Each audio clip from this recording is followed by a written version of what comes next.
Camera. How about them Giants? How about them Giants? How about them Giants? Bam! What's up, people? Welcome to another episode of Giants Rush, where we talk Giants football 50 weeks of the year. And we're back in style, of course, to talk about pretty much everything in Giants world, from who's getting interviewed and who's not. Of course, a new segment called This Could Happen. We've got Alex here. We got Joker here. We talk some Cam Ward. We're going to talk some. Walker profile from Georgia, which I was pretty interested in looking at that. We're going to talk fan complaints because you bitches won't stop complaining about stuff. So we're going to do a little segment called Fan Complaints. I'm going to give Alex and Sean 4 topics, and they're going to pick. And then, of course, our 2-minute drill. Which I'm not lying to you, I'm actually still working on it, right? Because I ran out of time. So, with further ado, Zach, it's good to be the king. It's good to be the king.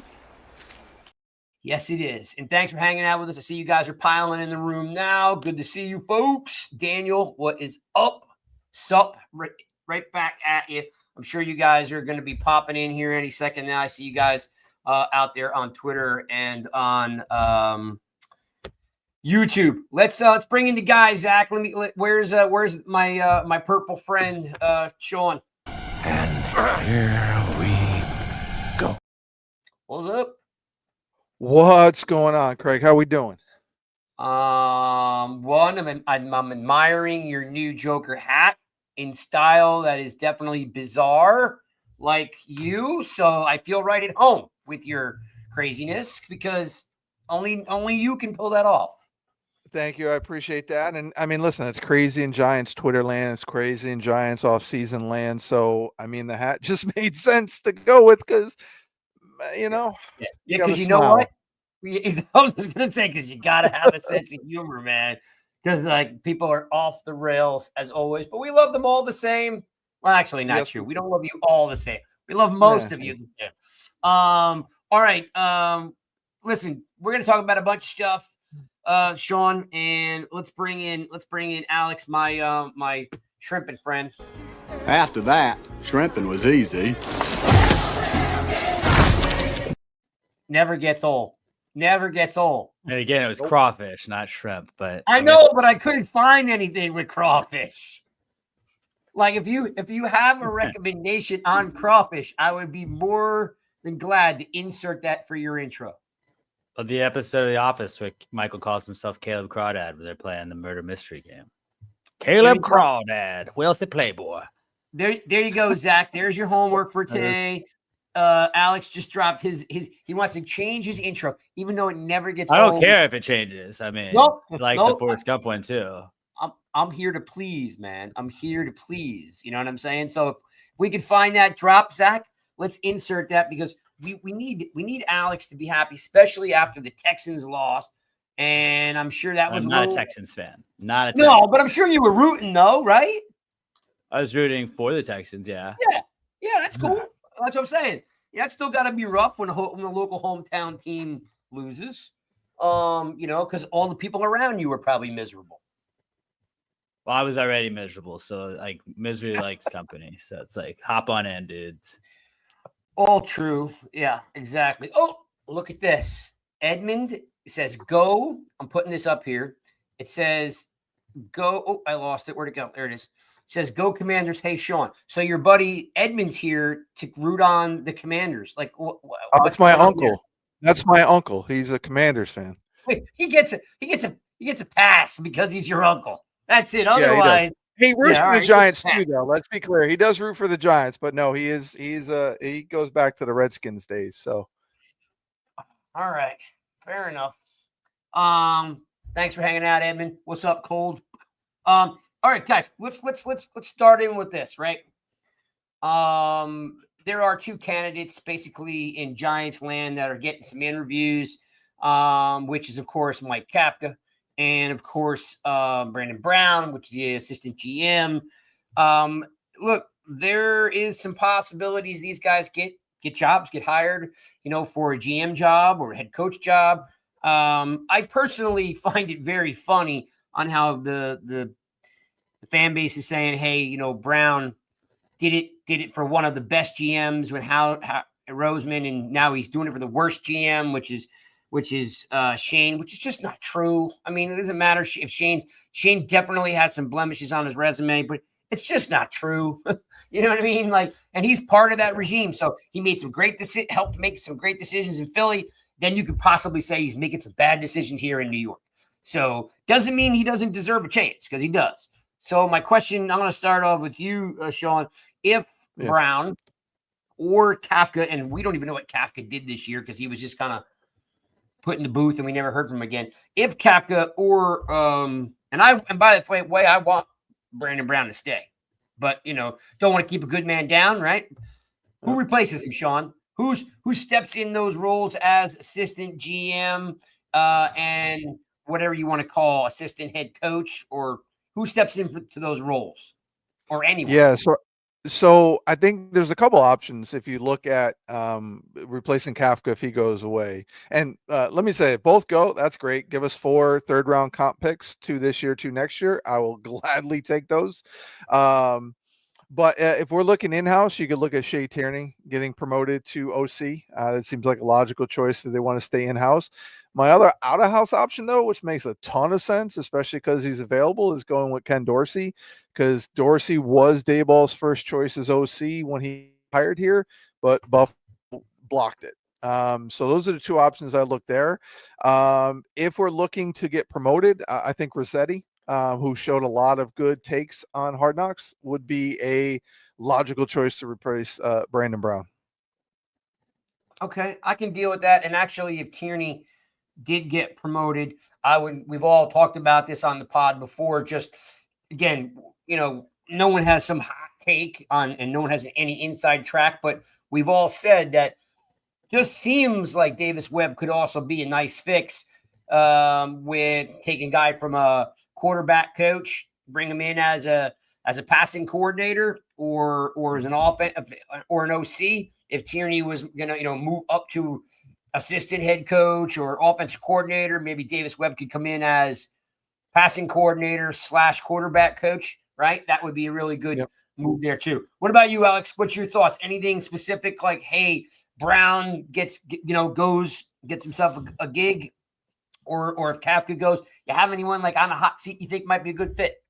Well, I didn't really have anybody in mind to replace Brown if he's gone. I don't think Kafka's going anywhere, but Shea Tierney and Ken Dorsey were literally like the 2 guys that I would have imagined, just like with Dable connections and then Tierney already being in-house, like it would be logical, because it doesn't seem like so far in the offseason, like it doesn't feel like they tried to shake anything up or they tried to get rid of anybody. I feel like Davis Webb's not going to come over from Denver because he's already in a pretty good situation where he's at right now. So like, why would he want to leave in what could possibly potentially to him look like a downgrade? But yeah, Tierney, I would probably be like first guess, and then Dorsey if for some reason they decide Tierney's not ready to go. Well, let me ask you this, Alex. Does it, okay, I know playoffs are still happening and there's all the rules put into place on who you can interview and when and all this stuff, but doesn't it feel like we're like just limping here? Like, doesn't it feel like didn't you want to feel like a little bit more buzz right now, 2 weeks after the season ends? Like, again, I get what you're up against, right? Playoffs are still happening. That's going to take precedent. But shouldn't it feel from a team this freaking bad? Shouldn't there be some rumors? Shouldn't there be some buzz, right? What did we see today, Alex? We saw a buzz around Ben Johnson looking to take the Bears job, right? We've seen GM candidates, there's been buzz. There's no Giants buzz. which is starting to freak me out, Alex. Well, that's just because we're not in there's not an empty position with the Giants where there's an empty head coaching spot. There's other teams that are looking for GMs and head coaches. So to me, my biggest whole surprise was that Bowen is sticking around. I figured that Bowen would be out. And if we were going to get rid of Bowen, I don't think we'd get rid of him now because he's gone the week after the season. He's not still on the staff and then we're going to fire him in a couple weeks. I don't think that works that way. So I would imagine that we're stuck with the staff we got. And that's probably why we haven't gotten any new news out of any of that. It's just, we're just kind of sitting with what we've got, waiting for, this is a weird part of the season. We're just watching teams we hate be good at football. And then we're sitting there with our team not good, not adding anything. And Senior Bowls in a couple of weeks. And then maybe you can kind of start looking at stuff like that. But really until then, there's nothing that the Giants really have to look forward to. If Kafka goes, I don't even care. But that would be the biggest news I would imagine that we're going to hear from the Giants until Senior Bowl or anything like that. And that's a great point that you brought up, Alex, because we do have two coaches, right, actively involved in the Senior Bowl. So that's nice, right? You got, two guys out there, coaching. So they're, maybe giving you a little bit more insight on some of these guys. So if anything, we're not completely idle, right? We do have two coaches actively coaching in the Senior Bowl. Chris, you feeling the same way? Like as I just said to Alex, there's really no buzz, and I really wanted some buzz. I know it's hard to create buzz because, as Alex so put it, we're watching teams play that we hate. We're watching teams that we can't stand, that play because they're way better than our squad. I just kind of thought there'd be something, just some rumor, some buzz, something. Yeah, I'm just wondering if I got a name change all of a sudden because you just called me Chris. So I did? I'm wondering, did I change my name did? without knowing? Just go with it. No, that was my bad. Great to have you on the pod, Chris. Right. I had to have a little fun. I had to acknwledge it. My bad. Chris. That's totally All right, bad. Chris. On my screen, normally, and I don't know why it is, but normally we're lined up different in a different spot. So you're in Chris's spot for some reason. Yeah. I wonder if I can move it around. No. Keep me here. Oh, geez. Now we're going to move it around. Here we go. Now. Can you make my screen really, really little? Just mine. Just really, really small. Like that? Yeah, but I want Sean's to be really big, yours to be really big. Just put mine in the corner. I don't think I can do that. He's not that talented. Yeah. Well, I don't know if it's that or just I don't have the access to do it. Yeah. I can make you disappear though. Yeah, I can do that too. That's weird. It's like the Brady Bunch right now. That's very weird. Brady, exactly. So anyway, my bad. I'm leaving you down the bottom now because that's where you normally are. All right. Sean, same thing. Are you kind of disappointed that buzz ain't there?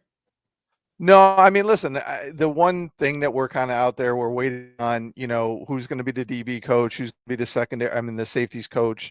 There was some buzz, Art Stapleton put out there that Marquand Manuel from the Jets might be the replacement for Jerome Henderson. So I'm kind of curious because that to me can also line up some free agents that maybe could come in depending on who that secondary coaches, because I think they are going to try to get a corner in free agency.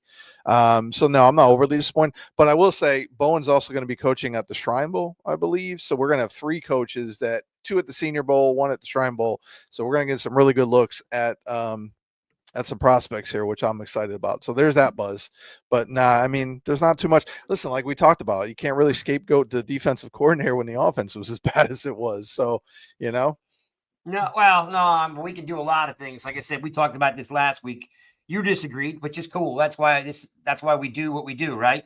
We can, and we don't need to go down that well again. But yeah, we can totally put it on Bowen, who was supposed to be the rock of the team, and he basically had almost every player on the defense go backwards.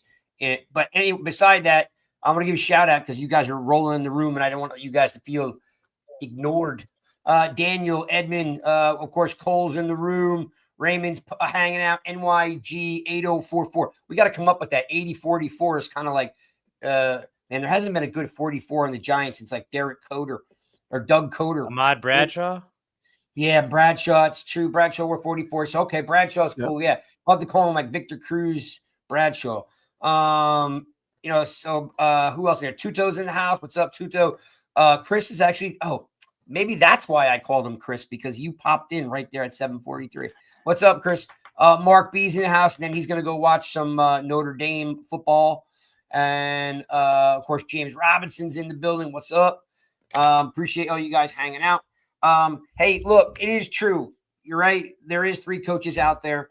Regardless if we love them or we hate them, they are going to be connected to a lot of college players. So, maybe Bowen will get his head out his ass, and maybe someone will teach him how to coach defense along the way.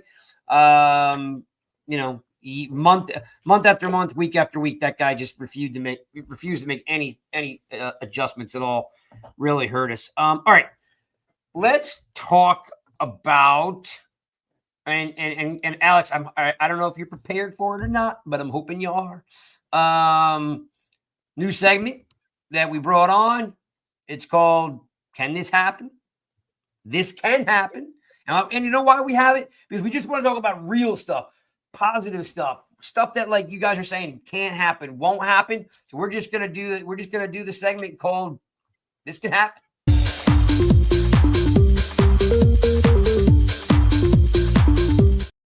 All right, Alex, tell me something. Give me something that can happen. This can happen. Like, regardless, just give me good facts and just give it to me of what can happen.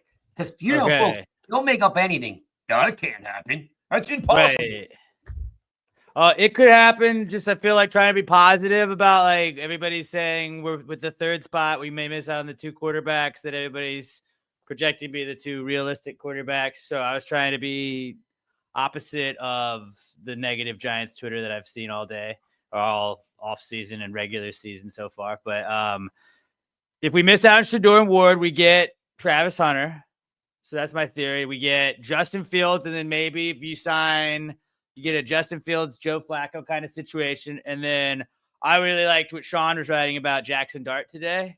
I was enjoying his takes on Jackson Dart. I'm kind of a late to the party Jackson Dart guy, where I've already had to look outside of that. But what if we get Jackson Dart, swing around and get Kyle McCord in the draft? We have a Kirk Cousins RG3 type situation where they both can't suck, right?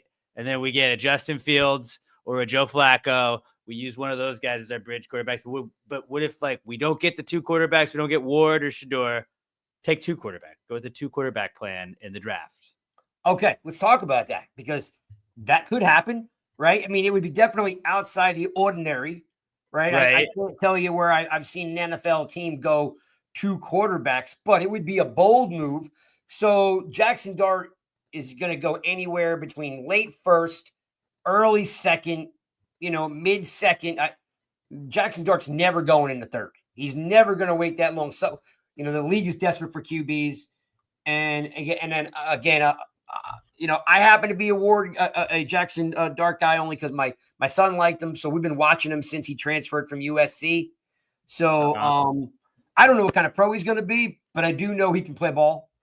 My question is, where does McCord fit in this? If you think they're going to, if they could, and that's it's a little bit of a stretch, but it's interesting. Where's McCord Alex going to go? You're talking about it. Probably 5th round. He seems like a 5th-ish. Okay. Maybe if you can slide him to the 6th round, but 5th round quarterback, that's not a ton of draft capital you're giving up for him or anything like that. It's not like you're reaching for him. And I'm not saying that we have a 2 quarterback system or anything like that. I'm saying you get Justin Fields or Flacco to be kind of a bridge guy. I know you like bridge quarterbacks, Craig, but you get your bridge guy right there, and then you get the 2 rookies in there, have them battle it out. If a rookie can win the starting spot, okay, cool. I doubt it. We're probably going with Fields or Flacco to start. Ideally, with me, Fields would probably be. I've seen Dable run an offense where Daniel Jones had to run the ball the majority of the time. There were a lot of quarterback reads. There were a lot of quarterback stuff like that. Flacco's not going to be able to really do that where you're going to use a running quarterback. Justin Fields is one of the better running quarterbacks, I think. In football, you just got to be the designed runs. You got to hope that he can learn his reads and some option stuff. And then maybe you run it kind of like you did with Daniel that first year that Dable was here. And then we work on these young guys. And if Fields struggles like he did this year, then if we get a rookie guy ready, whoever it is, whether it's McCord, whether it's Dart, you throw him in there and see what can go on. I mean, I don't know what the season's going to look like next year, but if it's getting out of hand, you throw the rookie in there and you let the rookie see what they can do. And then you have the option of kind of switching back and forth and trying to see who's the better of those two. All right, we're going to definitely address all those points and unpack them because you just dropped like 90 points on me. You said that 5. I wanted to make sure I had a couple. Nope, that's for 85 more than I needed, and I love it. Want to give a pound here, guys. Let's pound it out for Tuto because that is awesome, my friend. Now, here's the thing, Tuto. If this is real, I am going to mark my calendar for Saturday the 1st to watch Italy and the Scots 5:30. Oh God, 5:30. Fine, I will. Tuto, if you're in this game, I will get up at 5:30 and watch this. If you are, you say for your pray for my victim. Got it. So are you playing Tuto or are these your buddies? Either way, I will, especially for that donation of $10, I will make sure on February 1st, at least me, I will tell the guys to watch it, but at least I will make sure at 5:30 a.m. I get up on Saturday to watch that. So Tuto, you the man. Thank you for being an OG, buddy. Okay. Fields. I can't go with Fields because I find Fields like it'll be his 3rd team in 4 years. Like there's something up with that, right? Yeah, like it could happen that they sign Fields. But yeah, but I man, I would cringe because it's his 3rd year, his 3rd team in 4 years. He doesn't read the field very well. I think guys like Neighbors are going to suffer if Fields came in here because the cat wants to just go.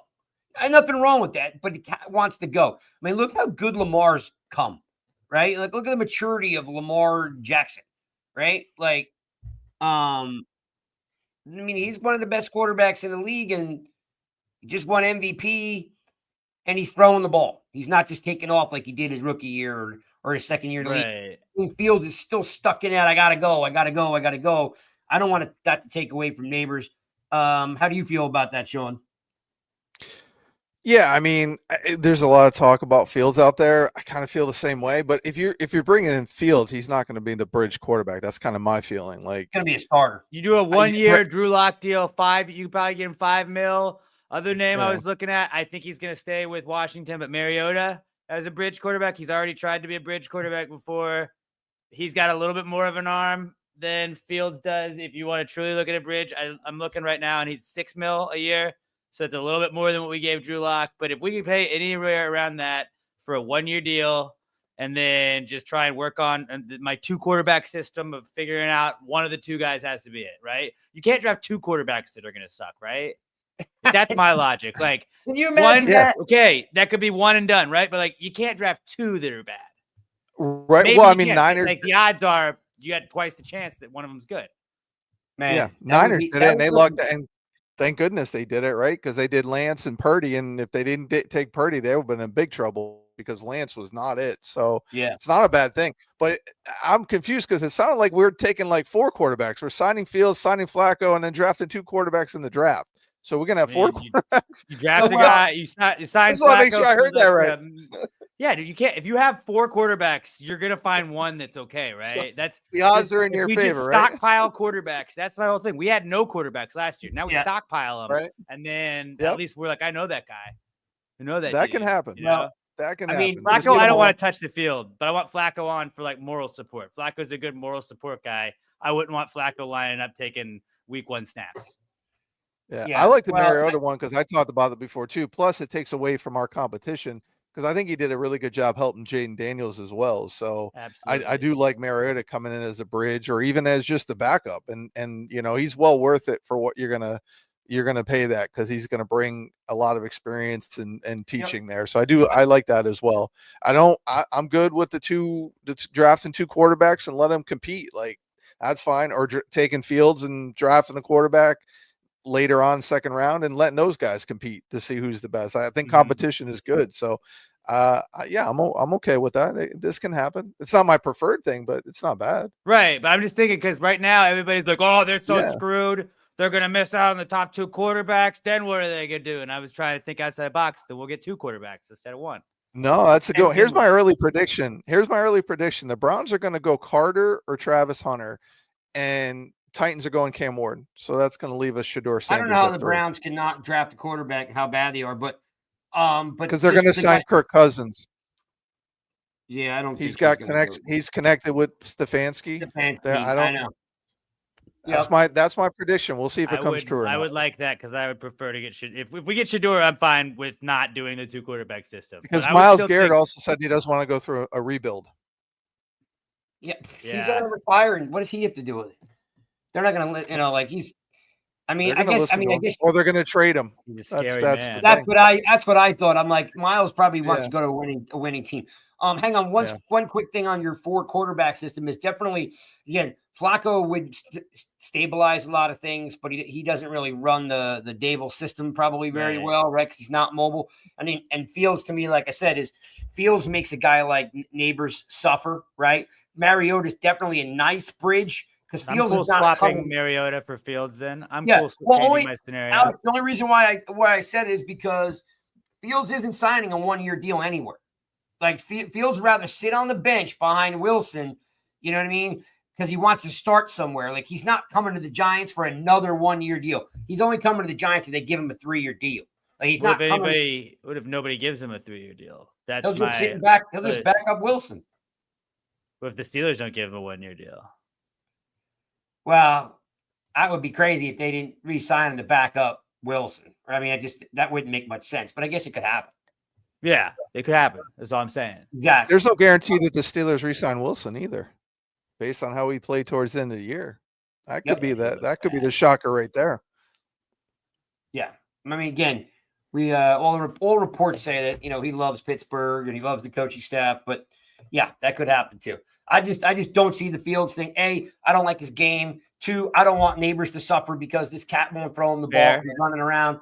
And 3, he's going to want to be the starter. So if we sign Fields, I don't see them drafting Dart in the 2nd round. Maybe McCord in the 4th round, sure, but I don't see them getting a quarterback. Let's keep moving on. I like it because this could happen. They could draft 2 quarterbacks like the Niners did. I don't know if we're smart enough to do that, but it would be damn cool if we I'd did like do credit that. if they do. 100% credited for it. Absolutely, we'll get credit. On draft day, we're going to be like, dude, Alex, we'll make sure the Giants give you credit. I'll tag the Giants so they give you credit. Okay, thank you. I appreciate that. Yeah, we'll totally be like, on the 20th of January, Alex called this that it was Jackson Dart in the 2nd and McCord in the 5th. Like, how did he know? And I've just like on another note, I've just convinced myself that Kyle McCord is at least going to be a solid backup in the NFL. Fair enough. I would be fine taking him no matter what. Not as like the future all 100%. I would like Shador ideally, but if we get Shador and we can somehow still swing around and get McCord, I'm okay with that. You had to get Craig going mentioning Shador again, didn't you? I know. Didn't you? He gets fired up over Shador. Here we go. Scott the Beta King. Exactly. All right. Should the Giants, though, Alex, right back at you, should the Giants move up to get Ward if they think that the Browns are going to draft? Because you got to ask yourself how the Browns have just had 26 quarterbacks in the last 10 years. They want a franchise quarterback really bad. What are you talking about? What would you move up for Ward is the question. I would, but I don't know what I would like. What is the max that we'd be willing to give up? Like, I'm not going to give up 3 first-round picks. You can somehow. Are you asking to move up to 1 to like trade in with the Titans? Because thinking the Titans are going to take Ward. Is that what you're asking, Craig? I'm just asking, would you go to 2 or would you go to 1 to draft? Depends on what they're asking. I mean, I'm not going to give up 3-4 first-round picks. If you're going to switch this year and then next year is okay. I'd do that for a quarterback. You need a quarterback now. You're hungry for it. Hey, give me a 3rd and a 3rd this year. Swap picks in the 1st round this year, and then give me your 1st round pick next year. I'd be okay doing that. Okay. How about you, Sean? Yeah, I mean, I wouldn't give up the farm or give up a ton, but if it's realistic, yeah, I'd move up to get your guy. Especially if you believe in him, you go get your guy. We need a quarterback now more than we've ever needed a quarterback. Like, yeah, like I'm not. If you can inject one of those top 2 guys into the system, let's do it. We know. I'm not moving for Sanders, but I would move for Ward. But I mean, Although it's you just kind of like, hated Ward earlier this year. I do remember you hating on Ward. no, Ward. I always liked Ward. Nah, I was always Ward guy. Always Ward guy. I love Ward's arm. Sure about that? You sure Yeah. about that? Yep, I am sure. Because it's good to be the king, Alex. It's good to be the king. Yeah. No, I'm always been a Ward guy. First, I just like his arms. Guy's got a great arm. Yeah, he'll run into a lot of sacks. He does run into sacks. But I do like the highest ceiling of the two in there. I think that Shador will be good. He has the highest floor, but like Cam Ward could absolutely be a bust. But I could also see Cam Ward in 3 years just being Cole says that's a lie. That's not a lie. I've always liked Cam Ward over Sanders. Always. Between the two. If I had to choose between the two, I like Ward better. He's got a great. I told you my comp was him. I think he reminds me of Dante Culpepper, right? He can stand there and just rifle that thing, right? Just reminds me of Dante Culpepper. I said that months and months ago, but I don't like his footwork. You know, again, he runs into a lot of sacks, but I think, you know, out of the two, I like him better. I think he can run Dable's offense. I'm just not a Sanders guy. I'm out on Sanders. I'm out on the silver spoon and the daddy ball. I know you guys love the daddy ball. If his dad's not with him, then the daddy ball is not there. So that's the whole just separate the daddy from the son. And we don't the daddy ball. Daddy's always there, baby. Daddy is always there, man. Daddy has got. And it's not daddy ball just because his first coach row means daddy behind Dable. First row behind Dable, like this.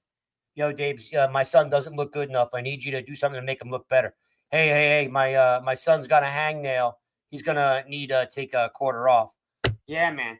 Daddy ball. All you people love daddy ball. Daddy. Yeah, because Shador wouldn't be starting anywhere else. Yeah. Shador's only starting because his dad's the coach. That's the only reason why he's starting. He didn't have like a ton of top recruiting. Yeah, he didn't have like 25 offers. And who was his high school coach? Who was his college coach? Oh, who was his other college coach? Daddy. Who is well prepared? Daddy. Right. I tell you right now, if I was a Hall of Famer and could coach my son, you sure as shit. Well, I would be coaching my son, high school and college. You'd be in the minority, and you'd be in the minority. You'd be one of two. A lot of Deion Sanders out there. That's for damn sure. We're not talking about. Was it Jalen Hurts' dad? His coach. It's not his college coach. And then look at him. Well, high school coach. There's been a lot of guys that coach their sons in high school. Well, he was hating on him for being the high school coach too. So it's like, how dumb is it, Cole? You know what it is? It's called baggage and drama. Nothing dumb about it at all. When the dad has to, like, literally, if Sanders is going to go to the draft or whatever you want, the kid's not even allowed to go to the draft. Give me a break. You guys are just clueless. I care about football. I don't care about their dads. I don't care about the other stuff. I care about what's this guy doing between the lines.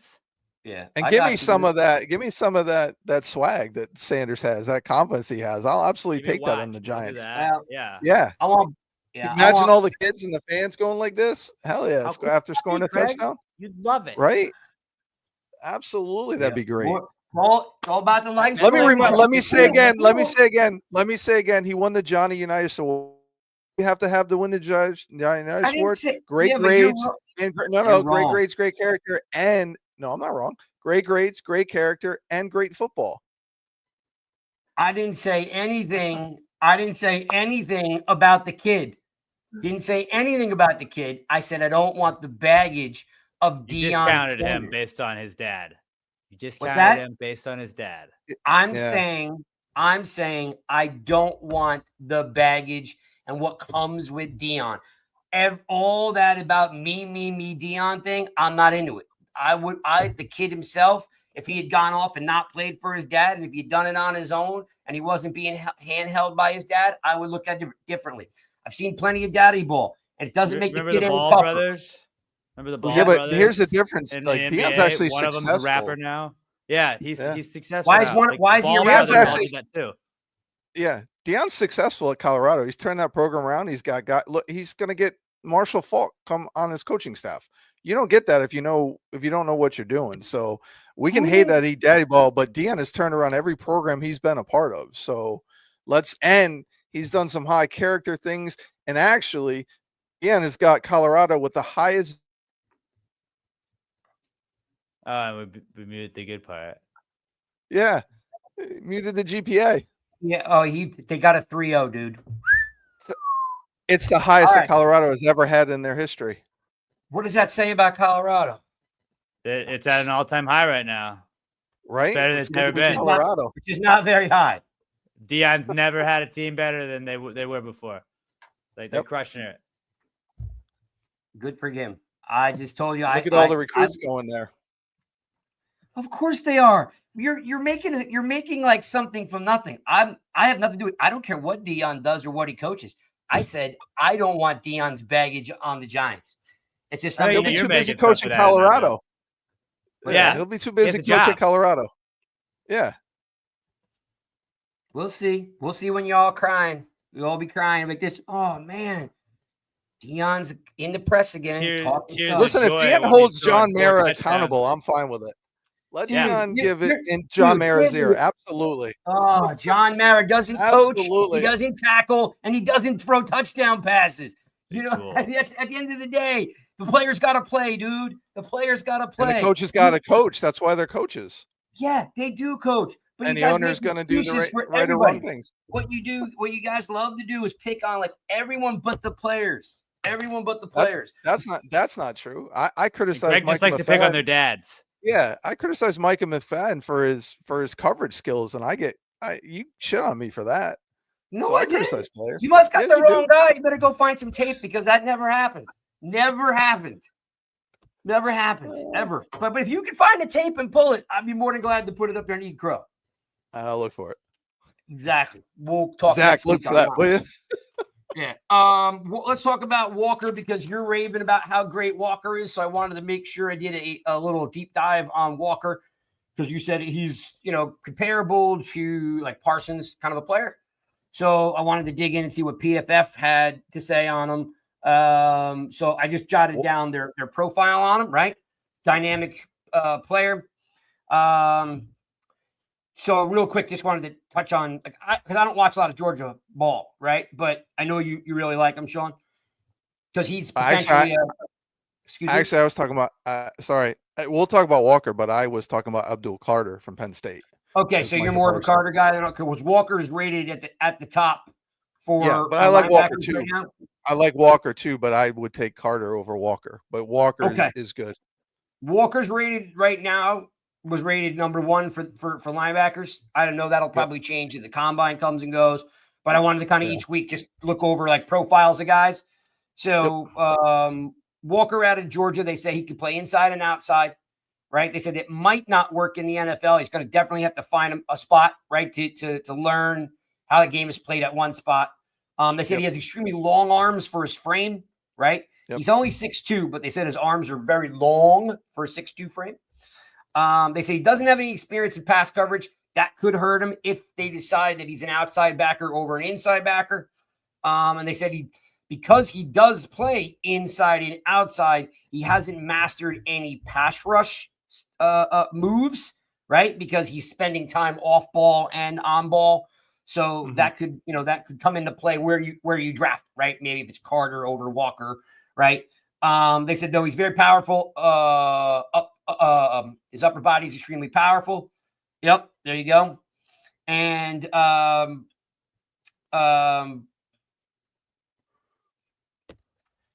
then first step, very quick first step.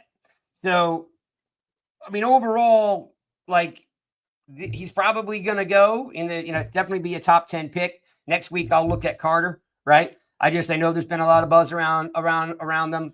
So if you guys are thinking that the Giants need a defensive player on the outside, I don't know if Simmons is coming back or if they're looking for a defensive player, Walker could be one of them, and Carter's going to be someone that we look at too.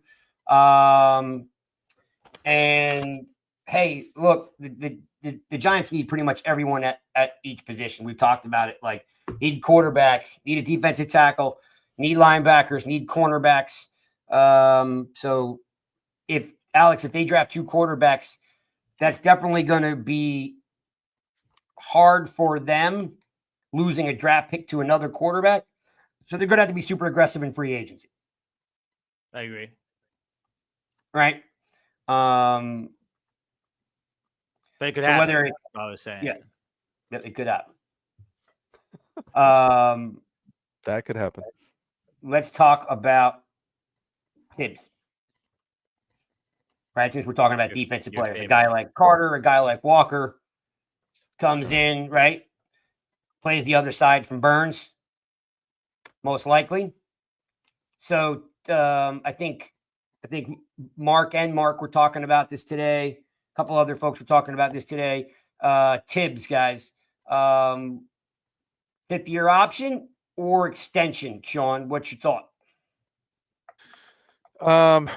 I mean, as of right now, you go with the 5th-year option, not extension, but depending on what he does next season could change that. Year 3 injured again this year. So that's my biggest concern with him. But, he may be a later bloomer. I mean, again, Dexter didn't become Dexter until year 4. So we'll see, what happens with him, this year. I need somebody to let him. Go ahead. Did you feel that, were you disappointed with Dexter his first 3 years? I wasn't. Well, I'm not disappointed with Tibbs either. But I know a lot of Giants fans. There's a lot of Giants fans that thought Dexter Lawrence was a bust pick his first couple of years, the same way they feel about Tibbs. Yeah, Tibbs had 11.5 sacks in 23. He was injured this year. I never thought that. I didn't really get that kind of vibe that people thought Dexter was a bust the first 3 years. Yeah. Yeah. Okay. Oh, I never got that opinion. Him and Andrew Thomas were considered busts. That was both those guys. Andrew Thomas struggled. Rob is saying right now. Yeah. Pat Graham dropped him back a lot. So I feel like that really limited him productivity. Yeah. They weren't using him right. And then when Wink came in, they moved him to nose tackle, and that is where he should have been in the first place, was at nose tackle. So he really, he took off. But yeah, there was a lot of people saying that. But as far as Tibbs, I just think he's got to stay healthy, number one. And number two, I do want to see him be more consistently productive. I know if you are into pass rush win rate, he was in the top 10 or 11 this season, which is good. Now I need to see that turn over into production, because if you're winning, if you're doing that, then go from there. It's weird because, again, they're playing the 3-4 and they're using Burns to rush more. So it means Tibbs is going to be more of, I'm not comparing them, but he's going to be more in that Carl Banks role where he's playing, in coverage and some other things. So I don't think they're rushing him as much as maybe they could. I could be wrong, but that's kind of my take on that, is where some of that's coming from. I think the potential is there. I think he just needs to click for him on a consistent basis, but I'm not disappointed in his play. I think he's played well. I'm disappointed that he's been injured in 3 years. No, yeah, I'm not disappointed in his play. Never said I was. In fact, I defend Tibbs a lot on the timeline. A lot. Yeah. Okay. He had 11.5 sacks, and he had 11.5 sacks in a system that didn't cater to edge rushers. So the potential is there. He's just got to make it consistent. Alex, do you think they'll pick up his 5th year, or do you think he'll get an extension? I feel like it's definitely the 5th year right now. I again am not out on Tibbs. I think that he does some stuff in the game that you don't necessarily see translate to the stat sheet, but that doesn't mean that he's not there. Like, his presence allows for some other stuff to happen when it does. But I mean, I still am not done with him, and I think that there's a lot that could be done if we change some stuff around, maybe give him a little bit more opportunities to rush this season and just kind of set him free. But I really liked his addition with Dex, and with him and Burns. I feel like this was year 1 of that. Let's run that back and just see what we can get with it without 100% giving up on it, because I feel like we could have something special there. I see Raymond's here. Do you trade Tibbs? It's not a bad opportunity, depending on what you think you're going to get for him or what you're going to package for him, right? Young outside linebacker that showed some flashes. Raymond. So I mean, you could trade him, right? There's a 5th-year option that's going to come up next year, right? I mean, you're not. I'd like to. Oh, go ahead. Sorry, Craig. No, I was just going to say what I'd like to see, because this is more of his natural position in college. I'd like to see him move down to the defensive end in the 3-4. I think that would be good, because he's getting after the quarterback. He's setting edge. He's doing the things I think are more into his skill set, as opposed to playing that outside linebacker in a 3-4. So that could be a possibility where you're utilizing them more where we were lacking at that 3-4 DN. We've all said that this season. I think if you can find somebody else to play that outside backer role and you can move him to DN, that's just going to strengthen up our D line right there. So there's an option. I don't know that they'll do it, but that's an option that I've thought about a lot this offseason. Interesting. I don't see it. I don't find that he plays with power. I don't find that he is his weakness is setting the edge. It's just not in his forte. He's got he's a inside pass rush move is good, but he doesn't have a variety of pass rush moves. It's just basically a bull rush. So I don't see it. I was watching the Bills last night, freaking freezing cold, and I'm watching AJ Espinoza literally play all the way down the line, setting the edge, and then coming upfield and making a tackle in the backfield, which I know, at least from the body of work, I've never seen Tibbs do. He doesn't set the edge well. He doesn't play with power. Having some friends in Oregon, they warned me ahead of time about his college career where he disappeared at length. Like he would disappear for 3-4 games. You'd never see him. And then he'd come out and he'd get 3 sacks, right? That, he's very streaky, right? And as the Giants just need playmakers, like you want a Parsons, a Michael Parsons or something, like, you want a guy that's on all the time. I don't find that with Tibbs. I find Tibbs would maybe more of a situational pass rusher if they brought in a Carter or a Walker, right? That he would be a great guy in the NASCAR, and then you could use him as a pass rushing specialist. But as an everyday linebacker, like he just doesn't play the run. He doesn't come down the line of scrimmage and make tackles. He averages a tackle and a half a game.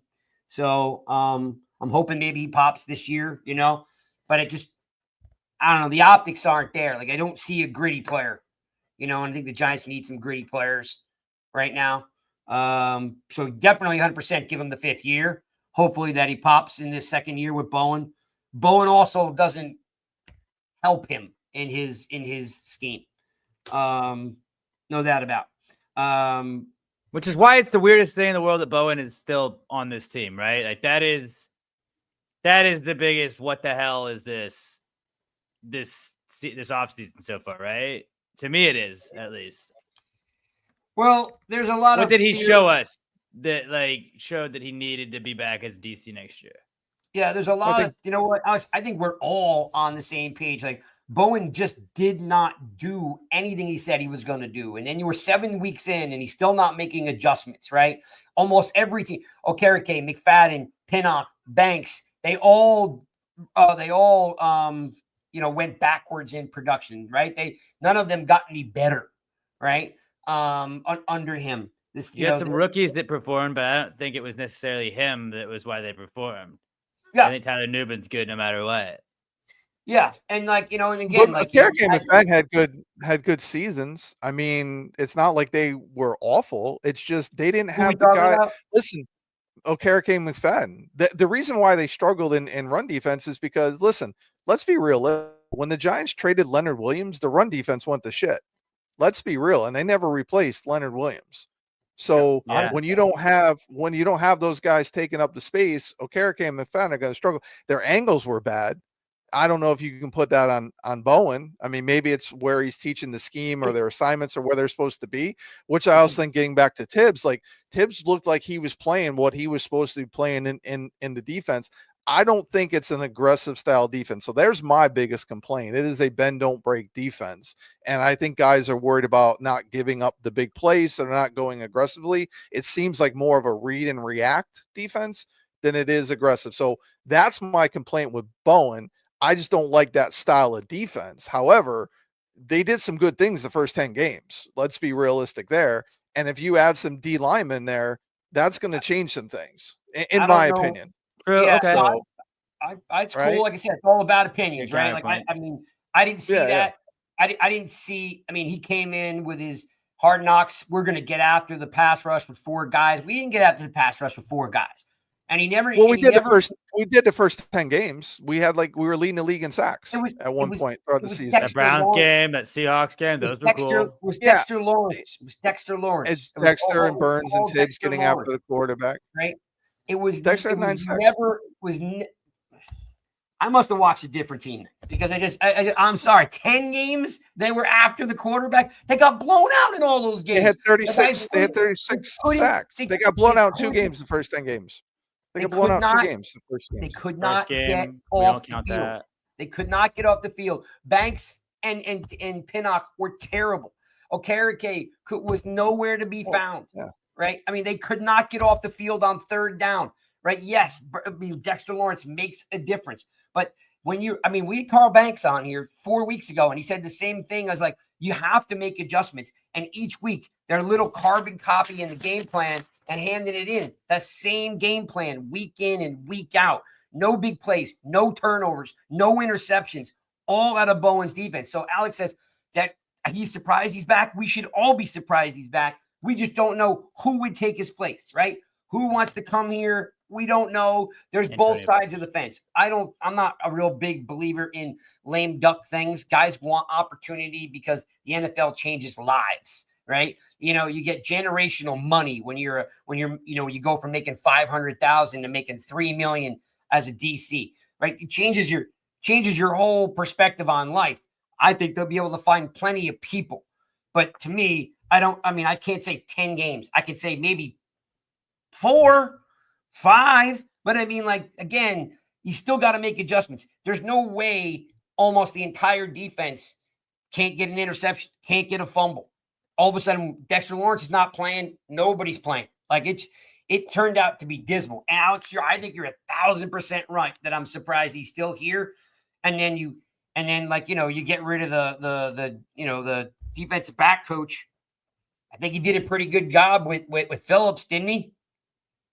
Yeah, but then you go Banks. What are you doing with Banks? Bowen's got to realize he doesn't play that defense. And Pinnock regressed. I'm not. Go ahead, Alex. I'm sorry.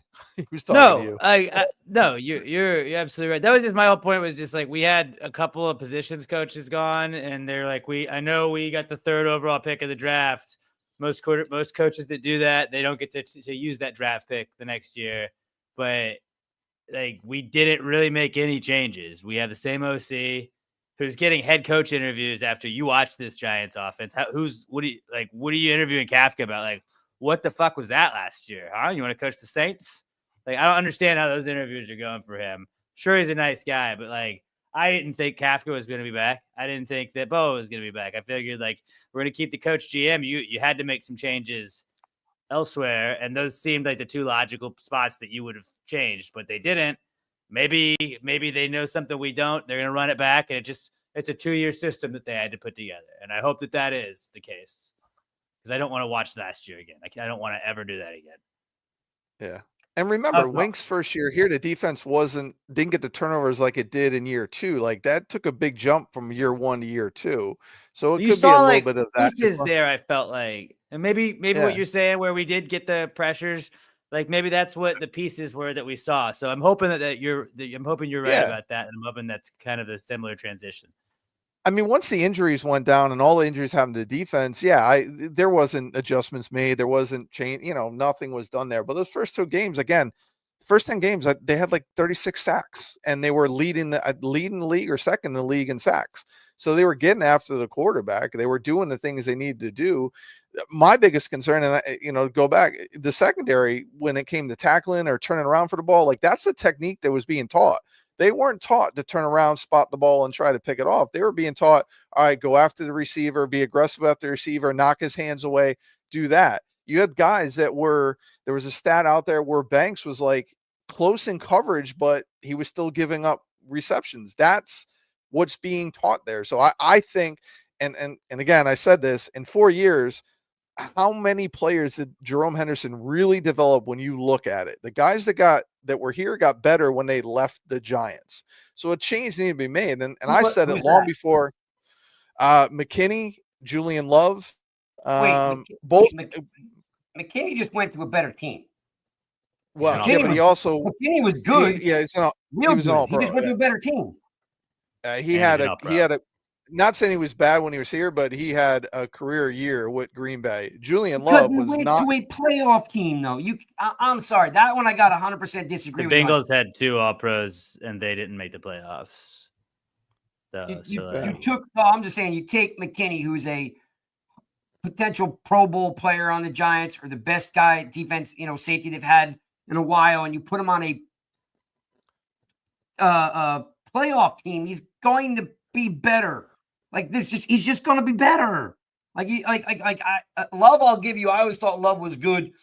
Love got played well in Seattle because fits the defense. They rely on him. They might even have made him a captain for all I know.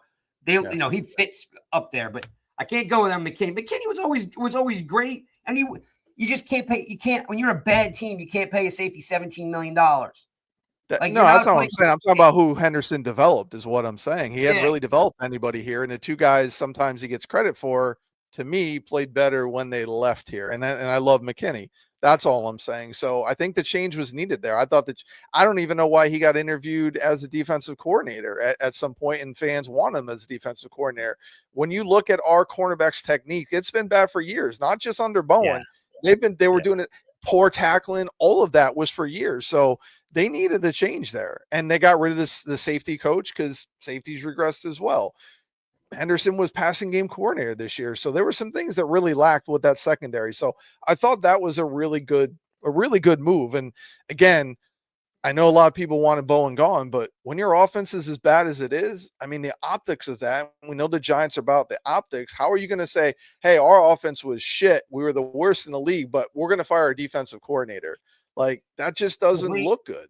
Because everyone knew the offense was the problem. We all knew the defense had pieces that should make them competitive, and they weren't competitive in almost any game this year. They were always being pushed around. They were pushed around all They were competitive. year. The Giants were competitive. In the first 10 games of the season. A handful 8 of games. 8 games to start the season. 8 out of 10 games. The only blowouts were Minnesota and Philadelphia. Every other game was close. 1 score game. Okay, then I guess we should just go on the record. They should have won 9 games. Come on, you're crazy. I've already said that. I already said that. With better quarterback play, they absolutely should have. The Giants defense could not get off the field on 3rd down. They could not sack the quarterback. They had literally the worst defensive back room in football. And we fired the cornerback coach, the secondary coach, and the safeties coach. So and it's got to get better. Yeah. So that hire is important. You got me so fired up. I knocked off my microphone, man. Look at this. Well, that's because you're just making stuff up. It's all good, man. It's all good. That's what this show's about. Yeah, man. It's always good to have different opinion. They like daddy ball. I don't. They think we could have won 9 games. I don't think so. They think the defense was competitive. I didn't see it. They watch the game on TV. I go to the game. Yeah, you missed things when you were at the game and had beers. See, we were sober watching the game.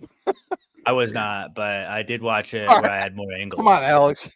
Yeah, it's all about the angles, man. It's all about the angle. Who would Zach put that last comment on the screen? Big Blue 56 wants to know who would come here for a year if we clean house in the next year. I mean, technically they're not they're under contract for 2 years, right? So you could give them a 3rd year. I mean, you could do that, right? But they're not.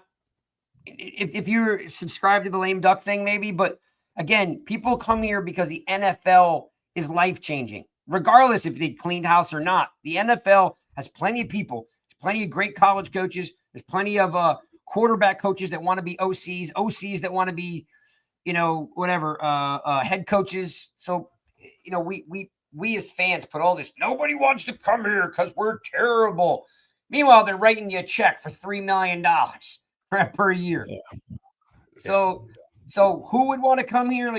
I can't give you a list of guys, but it's still a life. There's only 32 teams. There's only 1,800 players in the NFL. That's 1,800 jobs. It's the most elite exclusive job in the world. Right? So, yes, There are people that will come here. And by the way, there are 12 teams that have never won a Super Bowl, and they have a full staff of coaches every single year. So as much as we could debate on quarterbacks, defensive coordinators, at the end of the day, there's literally 12 teams that have never won a Super Bowl, and every year they got a full staff. So there's plenty of people that want to come. All right, guys, let's do 2-minute drill so we can get out of here because I know people want to go watch Notre Dame game. I think Mark said that Notre Dame was up a couple minutes ago. 7-7. Tied 7-7. Thank you very much. I'm just going to sacks don't matter on second down when you give up third and long. Got good point there, Rob. I like that point. The D regressed under this DCB, especially Banks. Yes, Banks was. Listen, I've said this. Everyone knows. I've got no problem saying it. I pounded the table for Banks. Loved watching him play at Maryland. I have no idea what happened to him. You can make up a bunch of stuff in your head. Video games, New York City. Who knows what it is, right? Could be he's having too good of a time. Number 3. Yeah, he changed his number to 3. Change his number Yep. to 3. We can make up. It could, and it just could be that he plays man, and they got him playing zone, and he's just not a zone guy. Like, could be a bunch of things, you know. But I pounded the table for him. I've always wanted him, and I don't think we should throw him on the scrap heap. But the New York Giants are going to have to sign a free agent corner to be cornerback 1, and Banks is going to go to cornerback 2, CB2. The New York Giants, and I know Sean and I agree with this. Alex, I don't know if you agree with this, but in order, it's quarterback and free agency. It's and then you can flip flop. It's cornerback CB1 and wide receiver 2. Like, Yeah, that's pretty much what I yeah, got on mine. Then maybe some defensive line help if you can get some depth there. I think that's a draftable thing, Alex, because there's a ton of. I had Calais Campbell. I think you could get him maybe cheap this year. So I was like, I want him as depth maybe, but yeah, I definitely think that's more of a draftable position. Yeah, because you need a CB that's going to be able to step in immediately and know that you're going to get the results from him. Love it. No, you're spot on. That's why you get Great paid point. the big bucks, Alex, because that's spot. Like, just draft a bunch of D tackles. There's hundreds of them are out there, right? That are good, that can contribute. But that cornerback 1 spot's really hard to find the right guy. So just pay for it, right? I agree. That bridge quarterback, just pay for it, right? And then and this I got to give credit for Sean because and we'll get into it. But wide receiver 2, I wasn't thinking that way a month ago. But after listening to Sean, I'm like, yeah, it makes a lot of sense. You know what I mean? When someone's actually put the thought into it on what the Giants are going to need moving forward, big bodies, big receivers, contested catches, kind of stuff. Let's play the 2-minute drill, guys. It's a short one this week. So 2-minute drill, and then we are out of here. Those guys got to go contemplate daddy ball somewhere else. All right, here we go. 2-minute drill works like this. I'm basically giving you like yes and no's, 1-word answers. You don't got to go into depth. Just, we're going to go through this pretty quick. Going to take 2 minutes. Alex, draft a kicker or keep Gano? Draft a kicker if those are the only 2 options. Okay, fair enough. Sean, draft a kicker, keep Gano. Yeah, draft a kicker if those are the 2 options. Why you guys both free agent kicker, free agent, or I think there's somebody on the roster now. Yeah, they had a young guy on the roster last year that could possibly take over or compete for it. What was Carter was your guy? Yeah. Alex, I'm gonna give you 2 here. Actually, no, Sean, I'll give you this first because this was your guy. I'm gonna combine it. Walker's the number 1 outside linebacker. Carter's right there. I'm going to combine them, Carter/Walker or Mason Graham in the draft. Sean, which one do you want? Mason Graham or one of the 2 linebackers, Walker or Carter? I'm going to go, since you combined them both, that made it more challenging. I mean, one of the other. Yeah, I would go Carter over Graham.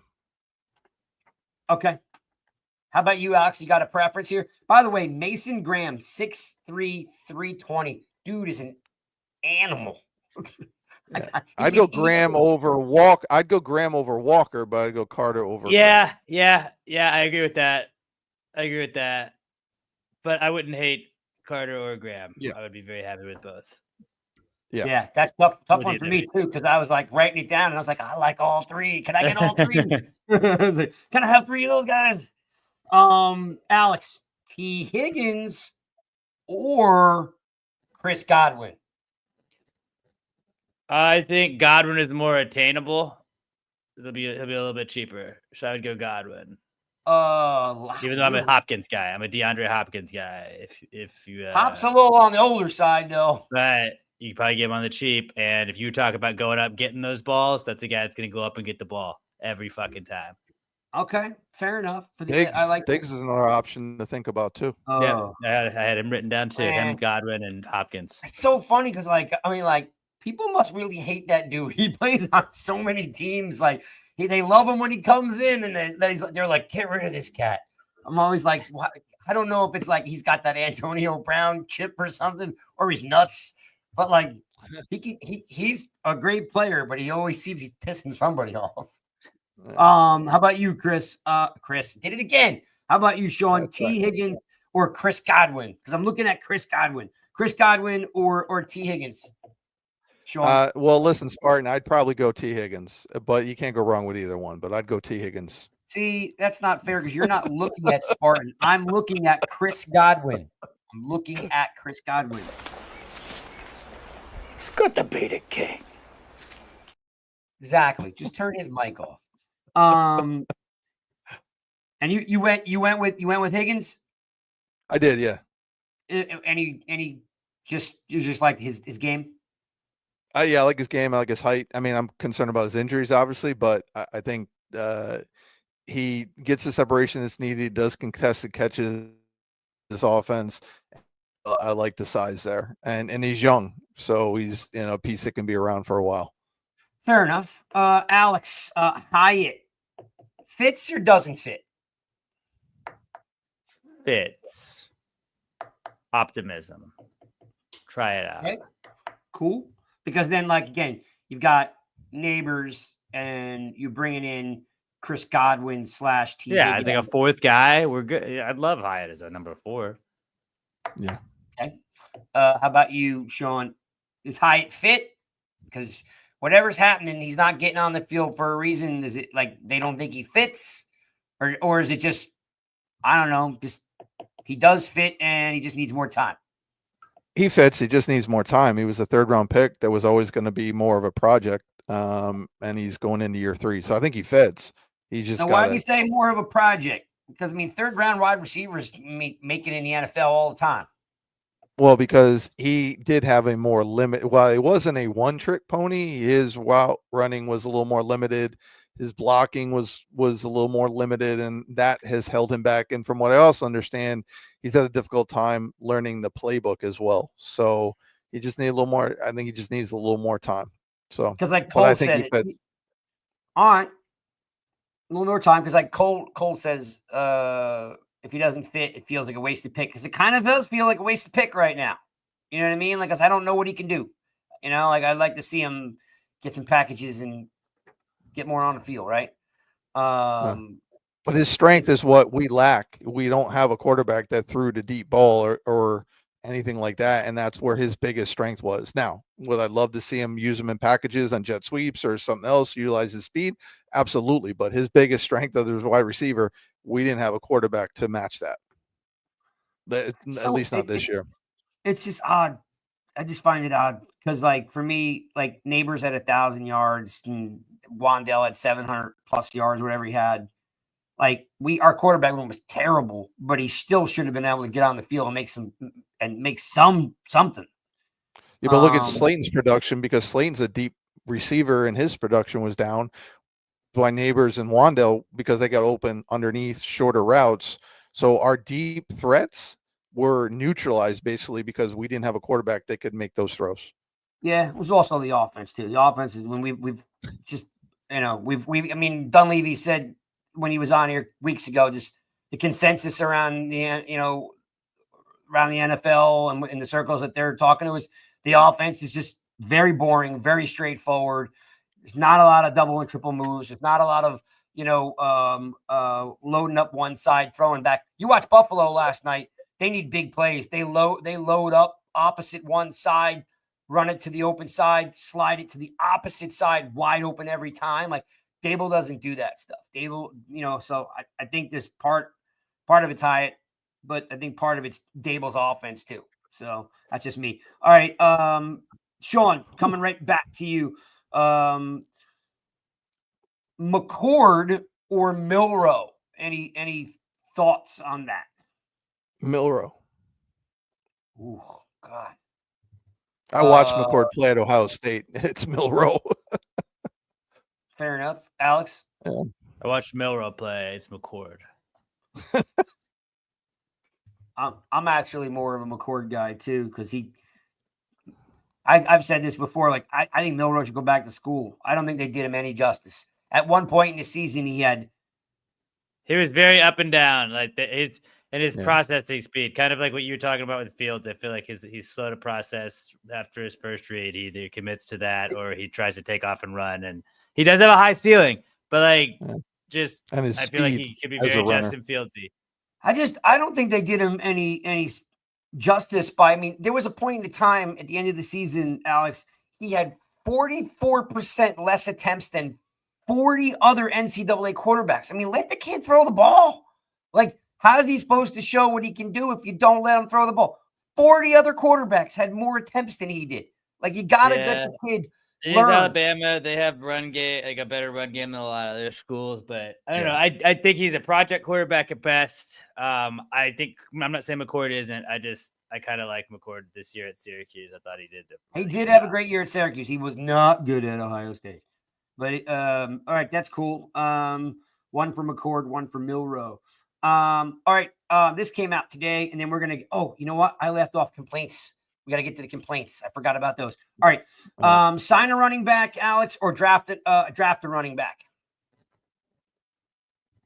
Or keep the running backs we have. But again, outside of you got to add somebody to go with Tracy. I think you got to add somebody to go with Tracy. You can probably draft one.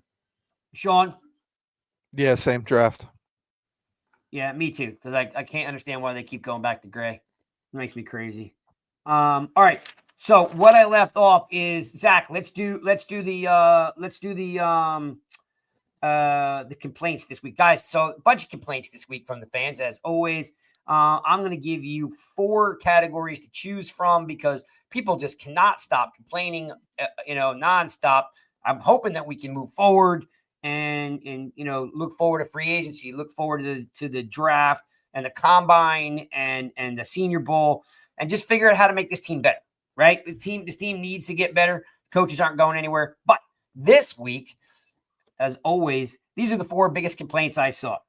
Saquon Barkley, again, the 90th week in a row.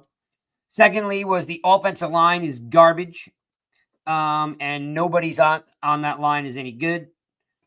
Tracy is not a top 10 running back. Not that I thought that really matters. And we can still fire the GM because his reputation is shot as a GM. So, Alex, we'll start with you. You want Barkley? You want O-line? You want Tracy? You want GM? What should we discuss since the fans won't shut up about those 4 topics this week? I feel like we've discussed Saquon, so not that. Let's go Tracy. I think that's an interesting take to bitch about a rookie running back not being a top 10, even though he wasn't. And a 5th round pick. Yeah. 5th round pick. I mean, if it was Ashton Genty, like this upcoming draft, and he's not a top 10 running back in the league, I think you bitch. If it's like we didn't know, Tracy was probably not even. We had Singletary going in. Singletary was our number 1 guy going into this season. Tracy was an absolute stud for us. He was one of the very few bright spots this season on this team. We weren't really a rushing team this year because we were having to play from behind so much. So I don't know how he would have got the top 10 numbers, but everything we've seen from him seems promising. And by the way, Alex, my Bradshaw was never a top 10 running back. In my heart, he was. Just saying. He never had top 10 numbers. And by the way, he had 1,000 all-purpose yards. I mean, what did you expect from a 5th round draft pick who played wide receiver in college. I mean, like, come on. Yeah. How do you complain about that guy? How about, all right, Sean, you're up. Fan complaints. Those titles, again, Barkley, O-line, Tracy, or GM. Who would you like to talk about since the fans cannot stop talking about these subjects? Yeah, I'm tired of hearing the O-line. O-line was not the problem this season. The O-line did not go to shit when Andrew Thomas went down. Yeah. I mean, good God. Like, for 2 years, I complained about the O-line and said how bad the O-line was. Even prior to that, I said it. The O-line was not the issue this year whatsoever. Not at all. I'm tired of talking about it. Tired of using it as an excuse. We need to stop. We had one game where, because they put Uzuzu in at left tackle, it was bad. But even that game wasn't overly horrendous. People are just used to saying the O-line is bad. The O-line was not a problem. In fact, against the Colts, they were the 5th highest, the top 5 O-line in the NFL during that week. So O-line, please stop talking about it. It's not the issue. It's not the issue. It's not the problem. Not the problem. I don't know how much more I can say, but I'll say it again. O-line was not the problem. Not the problem. And like, I don't know how many weeks I got to say it. People just don't listen. Before the week that Andrew Thomas went down, like that week when he was healthy, Jones was on pace to be sacked 34 less times than he was the year before. They just blocked for a 5th round draft pick for 60 yards, almost 1,000 yards, right? And if you want to combine Singletary's yardage and combine it with Tracy's, there's 1,000 yards there for 2 running backs, right? Yeah. Are they perfect? No. Did they definitely miss Andrew Thomas? Of course. But like, look, like, we got to stop bitching about it. It's getting better, and it's going to get even better. JMS can't do shit when he has to play with 3 different guards every single year. I'm not saying the guy's great. I'm just saying that, like, nobody's going to play great when you're revolving doors. Definitely Van Roten's probably going to go to a depth piece, and they're going to – and we talked about it. Free agency is going to be about signing one of the top 3 to 5 guards in the NFL. And you're going to have to pay him. I've already done the research. Right now, you've seen the tweet already. I did the research on top guards, right and left. They all make between $17 and $21 million. You're going to pay $20 to $22 million, maybe more, for the best guard in football. And that's a scenario where you don't let him leave. Whoever shows up, right? Whoever you're going. You getting Trey Smith? You can't let him leave the building because he's going to go right back to where he was. But you're going to pay $17 to $21 million for a left or right guard. Runyon played great. Illuminor played great. And by the way, like, Van Roten wasn't terrible. He was in a backup role. He played center and guard, right? So, again, the biggest issue on the offensive line is that Andrew Thomas can't stay healthy. What do you do? Yeah. I mean, we all love the dude. He went from being a bust to being an all-pro, and now he's just got a little bit of an injury bug. So here's the other thing on that with Van Roten too. You move him, if you bring in a guard, you move Van Roten to center to compete with JMS. That's going to make JMS better. And if JMS doesn't get better, Van Roten played pretty well at center. So you've now made your O-line that much better by bringing in a guard and moving Van Roten, because he's still got a year or 2 left, I think, at his age. So yeah. And people complained about him practicing at center in the offseason. They went nuts over it. And it was smart that they did it because he played well. So there's my other take with the O-line. Yeah. We're not talking about Barkley here. We're not going to talk about Shane anymore. It is what it is. He's here, and he's got to basically, like, everything they do from this point on is very scripted. If they sign Mariota, you know what I mean? You know they're getting Shador or Ward or Jackson Dart, right? Just don't go on Hard Knocks. Just don't do the offseason Hard Knocks this year, boys. Yeah, that's really, if there's one thing that I think was the most damaging thing to the Giants this year, it was going on Hard Knocks, because we thought it was the coolest thing ever. Yeah, and then just those quotes just eat our lunch every time that somebody posts them. Every just time. Don't do that this year. Let it be a mystery. Yep. It was cool seeing behind the scenes. I don't want to know now. Yep, exactly. Yeah, all that. We were all cool. Yeah, everything about Hard Knocks bit the Giants fans, Giants front office, bit them all in the ass, right? So yeah, like, it is what it is. And you'll know, like I said, They didn't change any of the coaches, people. You don't change the coaches because you're confident in what you have. So they're like they better be very competitive in 2025. When you don't change any changes, you're going like this. We're only a couple players away. We know they're not a couple players away, but now they got to put their money where their mouth is. And if they sign Mariota, you know it's Sanders, you know it's Ward, you know it's Jackson Dart. If they go out and they sign Cousins or Carr or Wilson, you know that it's going to be Dart or Milroe or McCord, right? It's very easy to see what they're doing. So you guys can continue to go down any path you want. Every move that they make will dictate what's really going to happen. Because now they're not in a scenario where they can sit back and let things unfold. They have to be super aggressive. They have to sign the best players they could possibly get at guard, at wide receiver 2, and at corner and at quarterback. Right? That's just a fact. I mean, I'm pretty sure everybody will agree. I want a D tackle too. Why do you think O'Kerrick and McFadden had such a bad year? Because they can't scrape. They can't make plays because the guards are at the second level. They're all on top of them because there's no push from the D tackles, especially when Dexter was either out getting a breather because the poor guy takes 90% of the snaps, or when he got hurt. The Giants are very cut and dry at this point. I think you both would agree, right? We know what's going to happen. Either they do it or they don't. And they know what they have to do. Yeah, we know what they have to do. Yeah. You're literally like Alex says he might want Fields.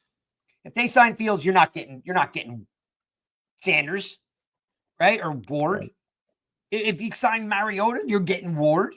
You're getting Sanders, right? I mean, it's very cut and dry with this team now. Yeah. And they got to step up and get it done. What's that? Go out and get your guys. Go out and get your guys. I don't want to hear about their shopping hungry and making desperate moves.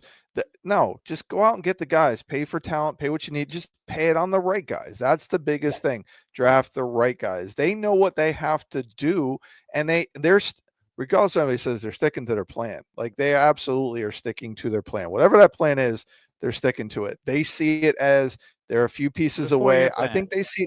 Yeah, I think they see the same holes that we see. The biggest question mark for them was the freaking quarterback this year. So go out, get your quarterback, add talent where the piece are missing. They know they got to get a DN. They know they got to get a cornerback. They know all of that. They're going to do it. If they don't do it, then I'm going to be the first one to criticize what they did. I'm going to be extremely harsh on them this year because the quarterback is not in play anymore. So now it's on them to make the moves they need to move. I'm going to be even more critical on them this offseason. 100%. I mean, if this offseason isn't stellar, then they're going to limp into 2025. No one's going to give them a pass on anything. And I don't even care if it's, I mean, I am Alex is right. I'm a bridge quarterback guy. I think a bridge quarterback, realistically, it's so funny. They hit, we have some fun with the Sanders thing and all that stuff, but all seriousness is, Kirk Cousins is hurt and he won 7 games. I mean, you heard a bunch of people say, like, man, he looks painful when he's handing the ball off, right? I mean, he probably had a setback, just like Rodgers did. They have the same injury, right? Look how bad they looked in the beginning of the year. Like, Achilles tendon takes some time to come back. But Cousins is inspirational. He's going to be a leader of men, and he can win games. I don't see how anybody says he's washed. He threw for 3,500 yards and 18 touchdowns on a bad leg. So if he's healthy, he'll come in here and he'll help win games, and he'll teach Sanders or Ward or whoever it is, how to be a pro quarterback, what to do, right?